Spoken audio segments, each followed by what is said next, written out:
Welcome to Lucky to Be Here, the podcast where we take a deep breath, slow down, and get honest about how lucky we are to be alive, talking and listening to each other right here, right now. I'm your host, Sarah, and this show is a public exercise in gratitude, a way to pause and notice the little and big reasons that make life worth living. Each episode, I'll be chatting with friends, strangers, experts, scholars, and just about anyone who has a story to share. I'm here to explore what it means to be lucky to fucking be here. We'll dig into the messiness of life, trauma, joy, survival, and everything in between, and find meaning in the moments that connect us all. So buckle up for some honest, sometimes gritty conversations. And fair warning, I cuss a lot. And there's definitely going to be some stuff that might not be suitable for all ears. So every episode might not be for everyone. Take care of yourself when listening.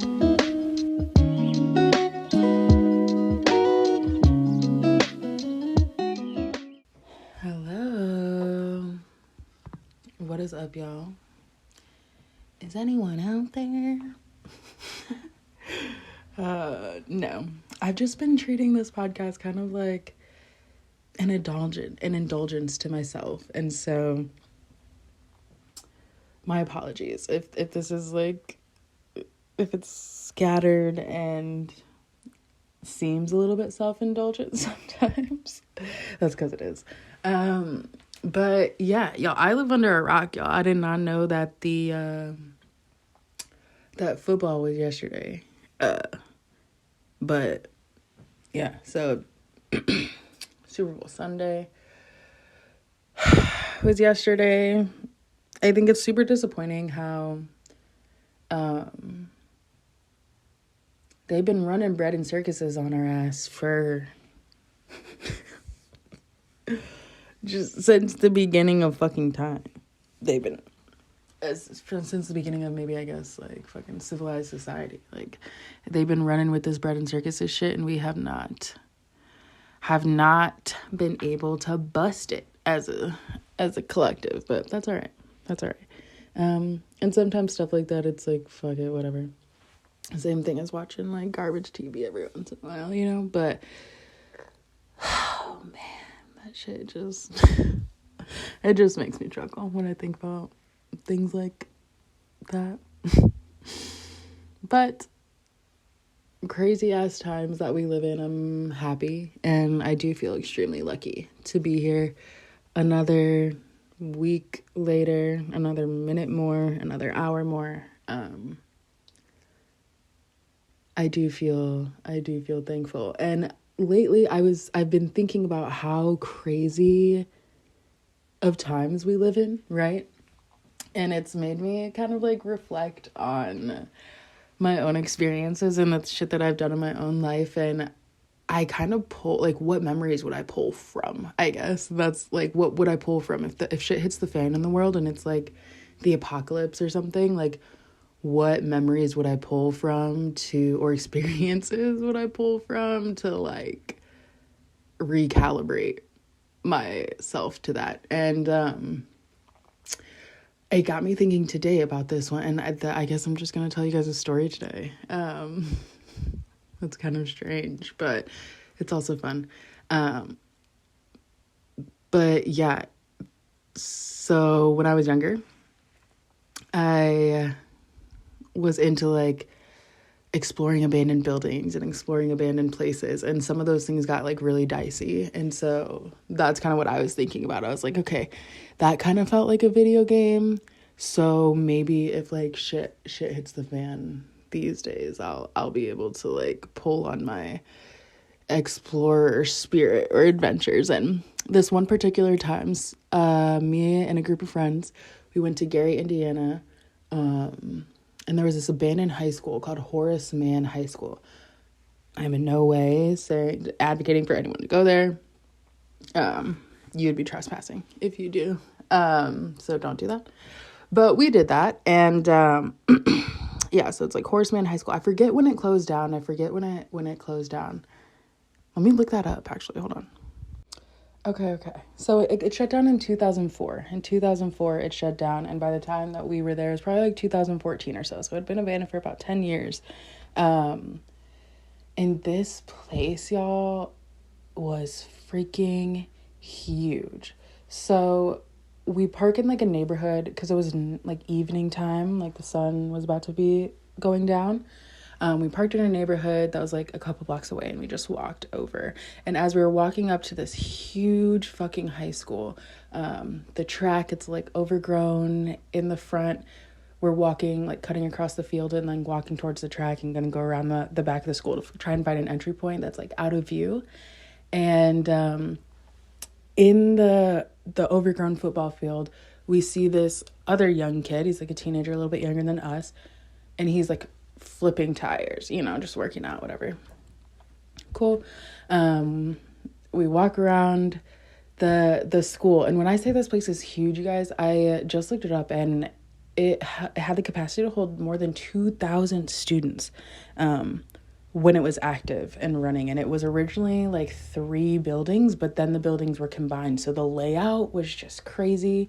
But the property too was so gorgeous. Like there was ponds and ravines and pedestrian bridges, and the building itself was kind of like Gothic style, looked almost like a castle. I think it was like maybe limestone or something.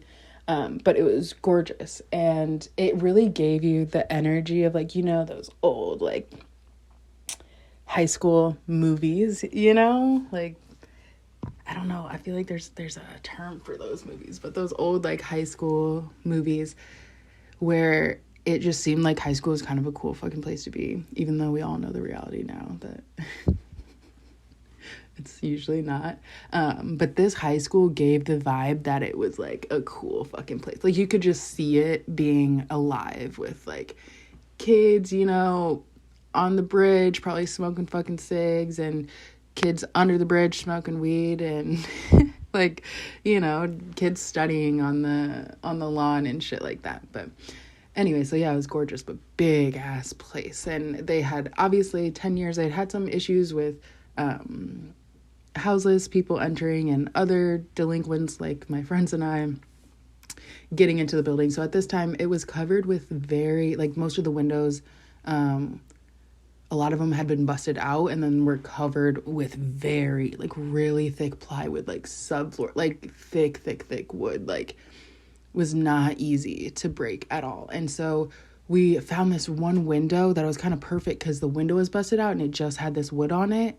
And it was only had like a couple screws in it, and it didn't have any caging over it. So we were like, we kind of have to get this window. But the 4 of us could not pull this piece of wood off this freaking window. Like we could not get it.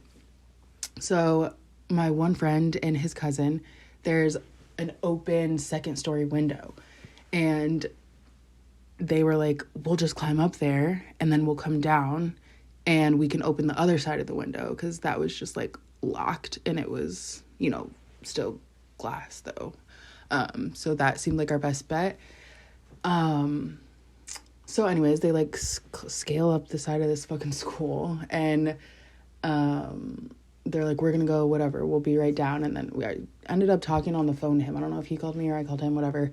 Because like I said, it was like 3 buildings that had been turned into one, so the layout was super weird. So I'm very glad that there was 2 of them, because now that I think about it, I'm like, Lord fucking knows what was, like, who else could have been in there. Like they could have got really lost. And like I said, the sun was going down, so just kid shit.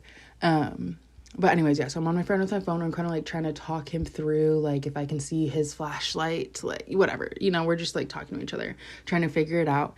And then I hear rustling in the bushes, because it's kind of like the window's like tucked behind bush. I hear rustling by the bushes that we had come through, and my heart just like sunk. Like my heart sunk. And I told my friend, I was like, someone's coming. Like, I was like, I don't know what's gonna happen.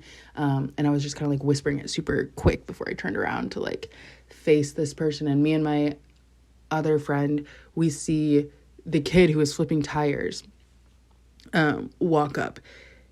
And when we saw him like exercising or doing his workout or whatever, like he looked big, and anybody who's like recreationally flipping tires, the assumption is like they're athletic.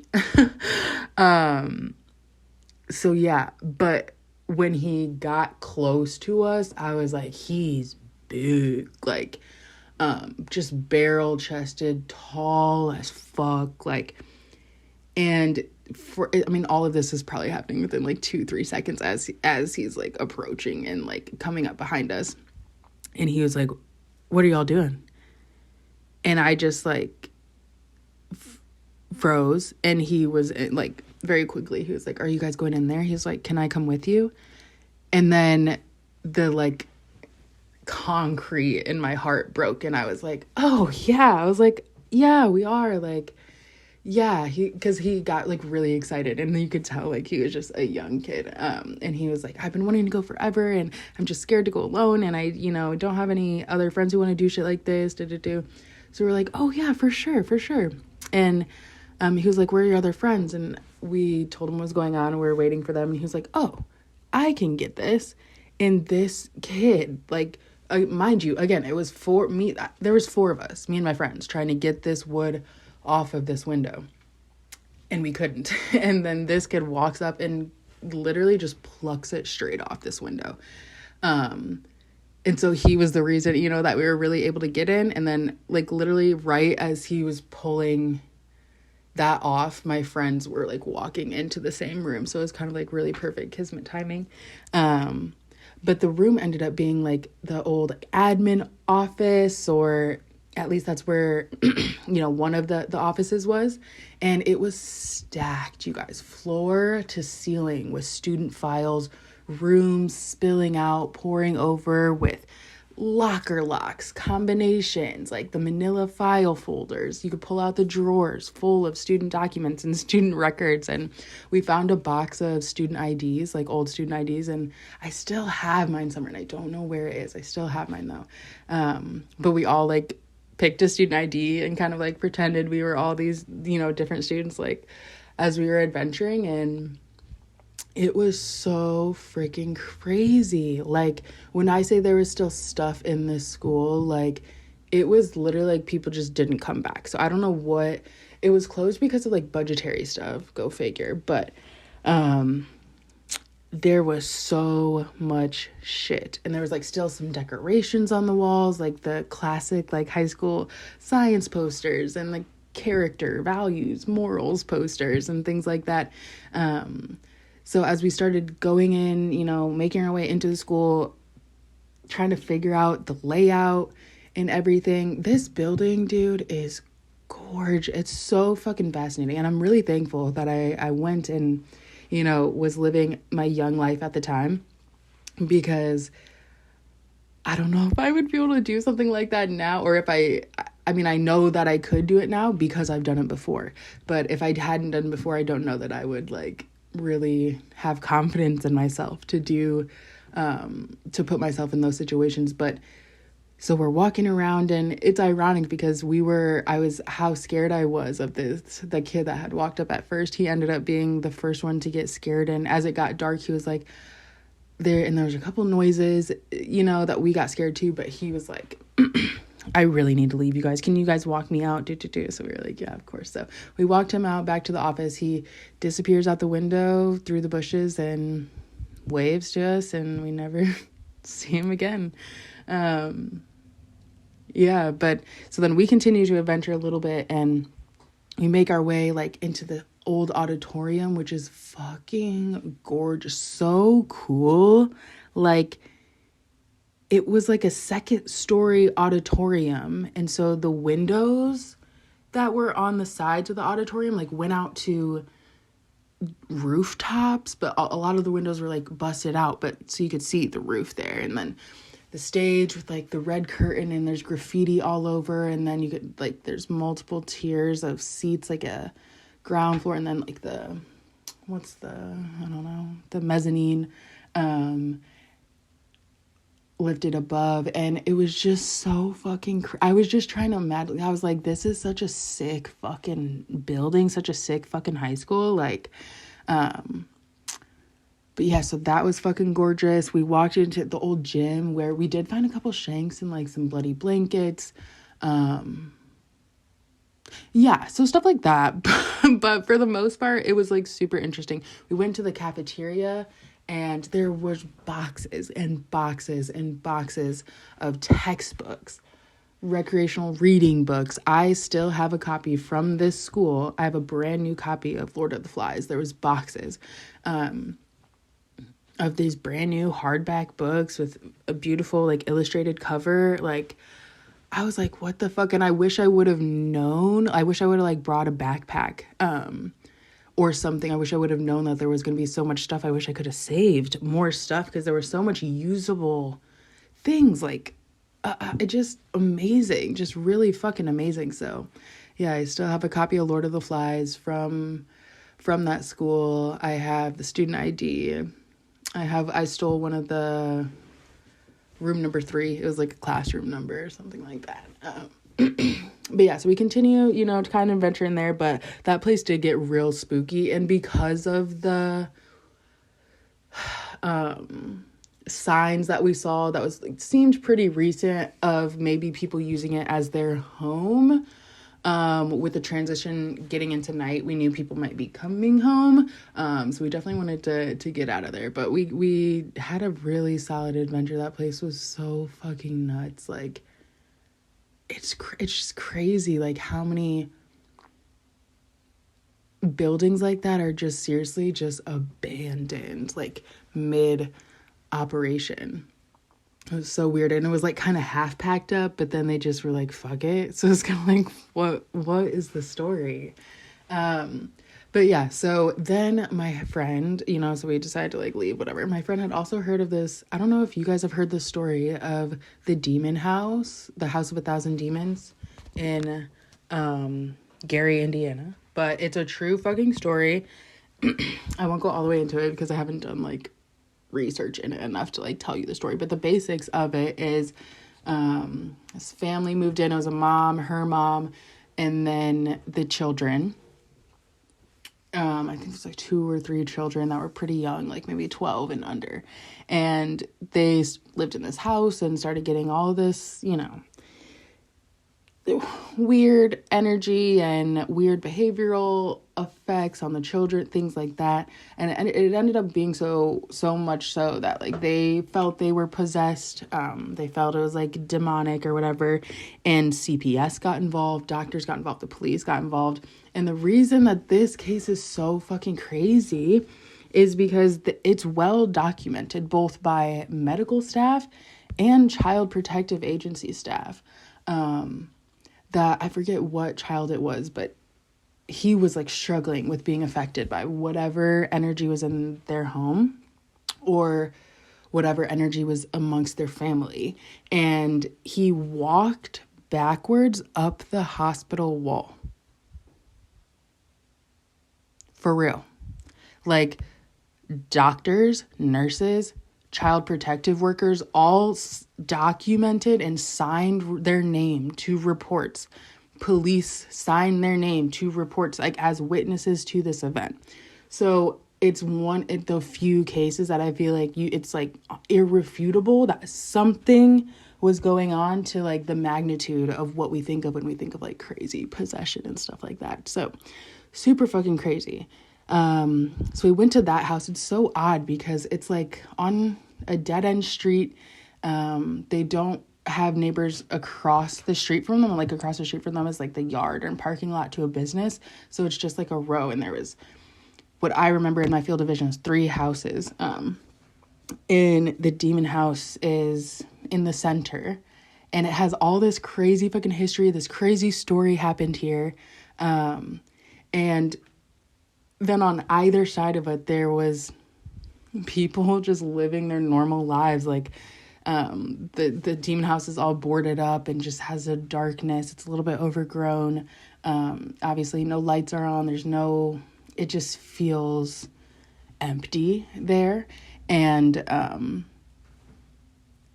then either house on the side of it, like we saw one lady, she was just like in her kitchen window washing her dishes after, I'm assuming like a family meal or cooking or whatever. And their house was lit up and with cute little plants in the yard and decorations for the season and stuff like that. And I just was so weird, the contrast, knowing what happened in this center house and then having both just like families going about their normal lives on either side of it. And I was like, I wonder if they know what happened. I wonder what they think of it. yeah, obviously didn't talk to them because that was just like not my fucking role at that moment. And we didn't want to disrupt anyone, and I don't think I really thought of it at the time. I was just kind of like noticing it. We obviously did not break into this place, and I was raised Catholic, so like I definitely like have my 10-foot pole with me when it comes to like demonic stuff. But we did take a picture in front of the house, which probably still, even now that I'm saying, is like probably not a good idea. But yeah, and so the house ended up, obviously they don't live there anymore, but Zach Bagans from the popular television series, he actually ended up buying the home, of course, because that's his niche, whatever. And funny enough, okay, so this funny enough, so whatever, we just explore the house, we walk around the outside, kind of just take pictures and kind of just leave. But then, so that was in like 2014, in 2019, 2020, so 5-6 years later, I'm at work, and I work inpatient psychiatrics. I was working in the crisis emergency room in Indianapolis. And we had a patient come in. It was a child, but obviously her parent was with her. Her dad was with her. And turns out, her dad is a demonologist. Okay? Not only is he a demonologist, that's weird fucking enough, but he was a demonologist who assisted the priests and consulted with the priests who dealt with the woman, the mother, who was affected in that demon house in Gary. Like, what are the fucking odds? And this came about because we were going to admit his daughter, and we had to wait on transport to get her to her care facility. And I worked the night shift, so it was like overnight, so they were just going to be spending the night there. So we were just kind of like chopping it up, whatever. And he had to make arrangements for his work, and he was like, I have to call my work, and let them know I'm not going to be able to make a trip. I was supposed to be in Vegas. And I was like, I was like, interesting, something like that. Like, business trip, like, what do you do? And he was like, I'm a demonologist. So that's how we started, like, how it even came up, and we started talking. And I was just like asking him all these questions, how he got into it, whatever. And then I had mentioned like, oh, me and my friends had went to this one house, while we were just kind of adventuring when we were younger, in this house. And he was like, I actually worked with that family. And he said that they were actually had relocated, obviously near to Indianapolis. And he said, as far as he knew, they were happy and doing better and everything like that. But he literally worked with those people and consulted with the priests who ended up doing their exorcising and their exorcising, who ended up doing their exorcism and their blessings. And that was just so fucking nuts. I was like, what are the odds that fucking happened? But then he had some tea, because I guess he kind of had some beef with Zach Bagans. And he was like, I can't fucking stand that guy. He's like, I hate that guy. He brings so much trouble into everybody that he touches. Essentially kind of just saying that it's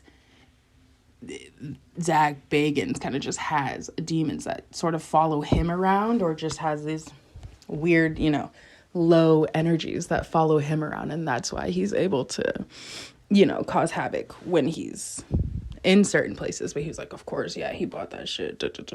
But, yeah, I mean, isn't that so fucking weird though? Like, what are the freaking odds? Like, what are the odds? But yeah, I thought that was so fascinating, and just like, what? So yeah, these are some of the memories that I pull on when I think of like, will I make it, if shit hits the fan? These are some of the memories that I draw on. But yeah, so thank you guys for listening. If you're listening, this is the tale of Horace Mann High School in Gary, Indiana, the demon house, and the demonologist, in that order. Yeah. Anyways, I hope you guys have a great fucking day, great fucking whatever month you're listening in. And I really appreciate you. And I do feel really lucky to be here, because fuck, I mean, who knows what could happen in those places, dude.